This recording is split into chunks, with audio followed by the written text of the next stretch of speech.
नमस्कार, आप सभी का स्वागत है आज के इस नए वीडियो में। आज हम बात करेंगे कक्षा 12 का इतिहास है, उसमें जो अध्याय है यात्रियों के नजरिए से, उसमें आज हम इब्न बतूता के बारे में बात करेंगे।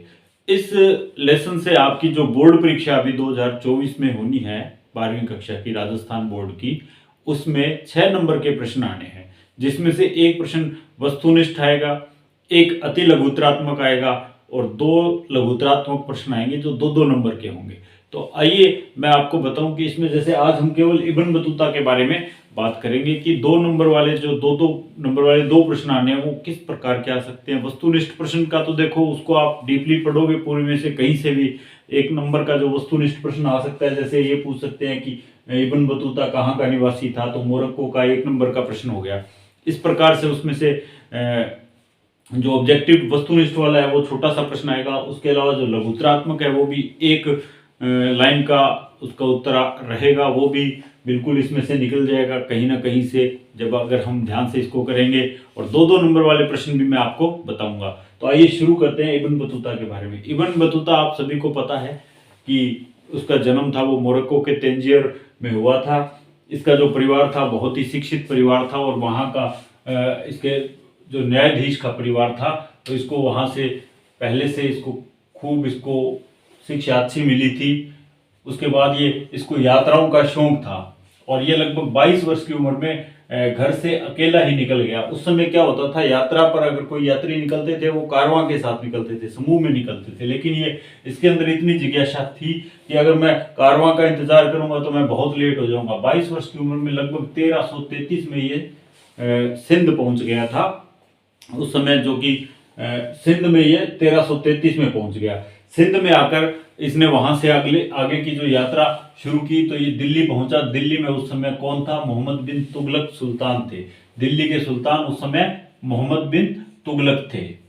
तो मोहम्मद बिन तुगलक से इसकी मुलाकात हुई, और मोहम्मद बिन तुगलक इनसे बहुत प्रभावित हुआ, क्योंकि दिल्ली में जब पहुंचा सिंध से, मोहम्मद बिन तुगलक के लिए वहां से उपहार खरीद के लाया था, जिसमें एक महत्वपूर्ण वस्तु थी।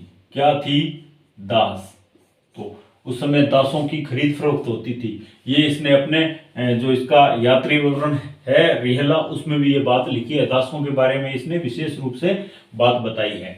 तो यहाँ पर दिल्ली आते ही इसको काजी नियुक्त कर दिया गया। 1 नंबर वाला प्रश्न बन सकता है कि जब इब्न बतूता भारत पहुंचा उस समय भारत में दिल्ली का सुल्तान कौन था। और ये प्रश्न भी आ सकता है कि मोहम्मद बिन तुगलक ने किसको दिल्ली का काजी नियुक्त किया, क्योंकि इसको काजी नियुक्त कर दिया था। मोहम्मद बिन तुगलक ने इब्न बतूता को दिल्ली में काजी के पद पर नियुक्ति दे दी थी। बाद में ये काजी के पद पर काफी समय रहे, लेकिन बाद में क्या हुआ, इन दोनों के बीच में मोहम्मद बिन तुगलक के और इब्न बतूता के बीच में कोई गलत फहमी हो गई, जिसकी वजह से इन्हें जेल में पकड़ के कारावास में डाल दिया गया। लेकिन बाद में आपस में इनकी जो गिला शिकवा था या जो गलत फहमी थी वो दूर हो गई। इनको फिर से दोबारा अपने शासन में ले लिया, और 1342 में इनको मंगोल के शासक के पास राजदूत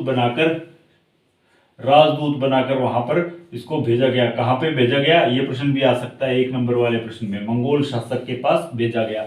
यहाँ जो मैं बता रहा हूँ लगभग 1 नंबर वाले प्रश्न यहाँ से आ सकते हैं।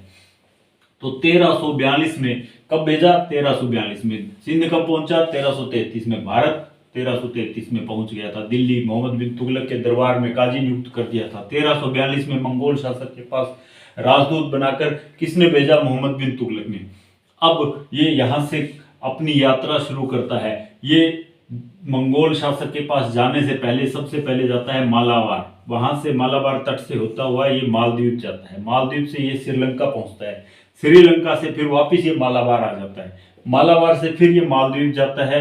फिर ये बंगाल की यात्रा करता है, असम की यात्रा करता है, सुमात्रा पहुंचता है। सुमात्रा से ये जहाज के द्वारा, पानी का जो जहाज है उसके द्वारा फिर जाता है जैतून। तो ये मंगोल शासक के पास जाने से पहले ये सबसे पहले ये चीन में कहाँ पहुंचा था, ये प्रश्न आ सकता है। जैतून, या जिसे वर्तमान में जिसका नाम है क्वांजू, तो ये कहाँ पहुंचा था, ये प्रश्न आ सकता है। अब जो इसने अपना यात्रा विवरण दिया है उसका नाम था रिहला। क्या नाम था? रिहला। रिहला इसका यात्रा विवरण का नाम था? ये प्रश्न 1 नंबर का आ सकता है, ऑब्जेक्टिव में आ सकता है, अति लघुत्तरात्मक में आ सकता है कि रिहला नामक जो यात्रा वृत्तांत है कौन से यात्री का है, या फिर जो इब्न बतूता के यात्रा वृत्तांत का नाम बताइए, तो रिहला।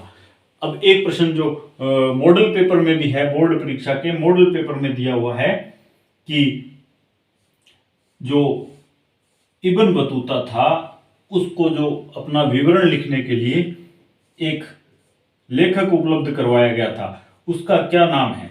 तो उसका नाम था इब्न जुजाई। ये इब्न बतूता को कौन सा लेखक दिया गया था? इब्न जुजाई। तो आपको इब्न बतूता से याद आ जाएगा, तुरंत याद आ जाएगा अगर आप इब्न जुजाई को 2-3 बार इसको थोड़ा सा इससे मिला के पढ़ लोगे। इब्न बतूता का लेखक कौन सा था? इब्न जुजाई। ये लेखन कार्य में सहयोग के लिए इसको उपलब्ध करवाया था वहां के मोरक्को के शासक ने। जब ये वापस पहुंच गया था तो इसको कहा था कि आप जो जितनी भी देशों की यात्राएं करके आए हो, वहां के जो भी वृत्तांत आपको याद हैं वो आप इनसे लिखवाओ। तो उसका नाम था इब्न जुजाई। इब्न बतूता का इब्न जुजाई, इब्न बतूता का इब्न जुजाई, याद कर लीजिए इसे। अब रिहला में उसने बताया कि जो दिल्ली है उसकी विभिन्न शहरों से दूरी कितने समय में तय की जाती थी। तो मुल्तान से दिल्ली की दूरी तय करने में उसे 40 दिन लगे थे। सिंध से दिल्ली की दूरी 50 दिन में तय हुई थी। दौलताबाद से दिल्ली की दूरी 40 दिन में, दौलताबाद ये महाराष्ट्र में है। ग्वालियर जो कि मध्य प्रदेश में है, यहां से दिल्ली की दूरी 10 दिन में तय हुई थी। तो ग्वालियर, दौलताबाद ये आपको ध्यान होना चाहिए कहाँ है, क्योंकि मैप का जो प्रश्न आता है वो यही कहीं से उठाया जाता है। अपने जो पाठ्य पुस्तक है उसके विभिन्न जितने अध्याय हैं उनमें कोई भी भारतीय शहर का नाम आता है, प्राचीन, मध्यकालीन, आधुनिक, तो वो मैप में पूछ सकते हैं। क्योंकि भारत का मानचित्र आना है आपके 5 नंबर का, 5 नंबर का मानचित्र आना है, उसके लिए मैंने एक अलग से वीडियो डाल रखा है, आप उसे देख सकते हो चैनल पर जाकर। इब्न जुजाई कौन था? इसका लेखन में सहयोग करता था। अब बात करते हैं उसने यहाँ के अपने यात्रा वृत्तांत में क्या लिखा। 2 नंबर वाले प्रश्न कहाँ से आ सकते हैं? तो 2 नंबर वाले प्रश्न में अगर बात करें तो ये इब्न बतूता ने जो नारियल और पान का वर्णन किया था, आपको याद होगा कि नारियल की तुलना उसने किससे की थी? बिल्कुल, अगर आपने पढ़ा है अच्छे से पढ़ तो आपको ये बात ध्यान होगी कि नारियल की तुलना इब्न बतूता ने मानव की खोपड़ी से की थी। वहां जाकर उन लोगों को बताया था। इब्न बतूता की एक खासियत है जिस पे प्रश्न आ सकता है, अनजानी जो चीजें थी, अनजाने के ज्ञान को प्राप्त करने की, जो चीजें वहां के लोगों ने बिल्कुल नहीं देखी थी। इब्न बतूता मोरक्को से आया था तो वहां नारियल नहीं होते हैं, तो नारियल का पेड़ उसने यहाँ पहली बार देखा और उसका वर्णन भी बताया था कि नारियल का पेड़ है वो खजूर के पेड़ जैसा होता है, लेकिन इनके जो फल लगता है उसमें बहुत फर्क होता है। वो फर्क क्या होता है? एक के तो काष्ठ फल लगता है, नारियल के बारे में उसने कहा कि ये काष्ठ फल है, लकड़ी का फल है, और ये इसकी तुलना उसने मानव की खोपड़ी से की। उसने कहा कि इसकी 2 आंखें होती है, एक मुंह होता है, अगर इसके हरे को इसको काटा जाए तो अंदर मस्तिष्क की तरह निकलता है ये, और इसके जैसे सिर पे बाल होते हैं वैसे इसके रेशे होते हैं जिससे ये लोग रस्सियां बनाते हैं। इस प्रकार से उसने नारियल का वर्णन वहां के लोगों को बताया। पान का वर्णन भी इन्होंने बताया कि अंगूर की बेल की तरह एक ये बेल होती है, इसके लगता कुछ नहीं है, इसके पत्ते का यूज ये लोग खाने के लिए करते हैं। पत्ते को किस प्रकार से खाते हैं, सुपारी वगैरह के साथ किस प्रकार से उसे खाया जा सकता है, इसका वर्णन इसने किया है। यानी इसने जो अनजानी वस्तुओं को है उसका ज्ञान प्राप्त, जो पहले से जिन चीजों को जानता है उसके तुलना करके इसने उनको जानने की कोशिश की। जैसे नारियल की तुलना किससे की? खजूर के पेड़ से की। पान की जो बेल थी यहाँ की उसका तुलना किससे की? अंगूर की बेल से की। तो इस प्रकार से ये अनजानी वस्तुओं को अपनी पहले से जान पहचान वाली वस्तुओं से तुलना करके इसने लोगों को, वहां के लोगों को बताया, मोरक्को के लोगों की। अब इसने भारतीय शहरों का जो वर्णन किया तो उसमें अगर बात करें दिल्ली की, तो उसने बताया कि एक बहुत बड़ा शहर है दिल्ली है। भारत के जो शहर हैं वो बड़े बड़े शहर हैं, लेकिन युद्ध में बहुत से शहर ध्वस्त भी कर दिए गए हैं। खूब यहाँ की सड़कें हैं, बड़ी बड़ी सड़कें हैं, खूब भीड़ भाड़ रहती है, भीड़ भाड़ वाले शहर है, घने बसे हुए शहर हैं। दिल्ली के बारे में उसने विस्तार से बताया कि एक बहुत बड़ी दीवार से घिरा हुआ है, जो लगभग 20 हाथ चौड़ी एक दीवार है, उसके अंदर कमरे भी बने हुए हैं जिनमें सैनिक रहते हैं। सारी पूरी विस्तार से बताई। तो यहाँ से 2 नंबर वाले प्रश्न आ सकता है। दिल्ली के बारे में जो उसने बताया कि 28 दरवाजे हैं, सबसे महत्वपूर्ण बदायूं दरवाजा है, ये सब बातें हैं। यहाँ से 2 नंबर वाला प्रश्न आ सकता है। दौलताबाद के बारे में भी बताया कि ये हालांकि शहर दिल्ली जितना बड़ा नहीं है लेकिन छोटा भी नहीं है, तो सबसे बड़ा शहर इसने दिल्ली को बताया। दौलताबाद भी एक बहुत बड़ा शहर बताया। इन सब के बारे में इसने बातें की। बाजार का वर्णन किया। इसने बताया कि बाजार केवल आर्थिक विनिमय का स्थान मात्र नहीं थे, यहाँ पर सभी तरह के सांस्कृतिक गतिविधियां भी होती थी, आर्थिक गतिविधियां भी होती थी, यहाँ से अंतर्राष्ट्रीय व्यापार भी होता था। भारत से उसने बताया कि कपड़ा यहाँ का बहुत ही शानदार किस्म का है, यहाँ की साटन है, रेशम है, वो बाहर निर्यात किया जाता है। तो इस प्रकार से इसने बाजारों का वर्णन किया। इसने बताया कि यहाँ के बाजार बहुत ही रंगीन है। बाजार के अंदर इसने बताया कि बाजार केवल आर्थिक विनिमय का साधन नहीं है, सांस्कृतिक के अंदर भी है। तो इसने बताया कि प्रत्येक बाजार में एक मंदिर और एक मस्जिद आवश्यक रूप से होती है। उस पर एक बड़ा सा बीच में एक चबूतरा बना होता है जिसपे कोई संगीत, कई बाजारों के कई मंदिरों में तो वो परमानेंट रखे हुए थे जो संगीत और नृत्य से लोगों का मनोरंजन करते थे। तो इस प्रकार से इसने यहाँ के बाजारों का जो वर्णन किया है, वहां से 2 नंबर का प्रश्न आ सकता है। हाँ, महत्वपूर्ण है संचार की अनूठी प्रणाली। यहाँ से शायद पिछली बार परीक्षा में आया भी था और वर्तमान में भी अगर देखें तो यहाँ से संभावित है प्रश्न।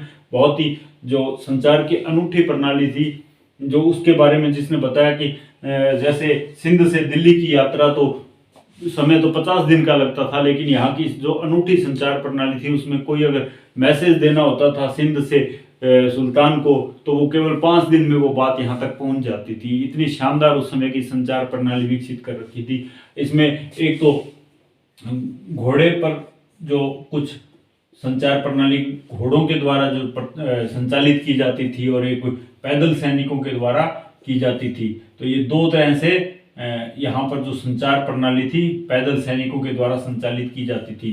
जो घोड़े वाली जो संचार प्रणाली थी उसमें क्या होता था कि लगभग 4 मील पे एक घुड़सवार रहता था। 4 मील के ऊपर एक घुड़सवार रहता था और वो आगे से आगे चलते रहते थे उनके हाथ में। और ये 1 मील के अंदर 1 मील में इसके 3 स्थान होते थे। 3 जगह पर ये पैदल सैनिक रुके हुए होते थे। इसको तो उलूक कहते थे। इस जो घोड़े वाली संचार व्यवस्था थी इसको उलूक कहते थे। जो पैदल सैनिक वाले जो 3 स्थान होते थे रास्ते में उन्हें दावा कहा जाता था। उन्हें दावा कहा जाता था। तो उलूक और दावा नामक ये संचार प्रणाली थी। इसके बारे में 2 नंबर का प्रश्न आ सकता है क्योंकि 2 नंबर के 2 प्रश्न आने हैं। तो 2 यात्रियों के बारे में कोई ना कोई जो यहाँ का उन्होंने जिक्र किया है उसके बारे में ये प्रश्न आएंगे, पूरी संभावना है। तो आप 4 नंबर है वो इस पार्ट में आराम से पक्के कर सकते हो। 2 नंबर ही है, ये भी ज़्यादा मुश्किल नहीं है, थोड़ा सा ध्यान से पढ़ा हुआ होगा, ज़्यादा गहरा नहीं आएगा।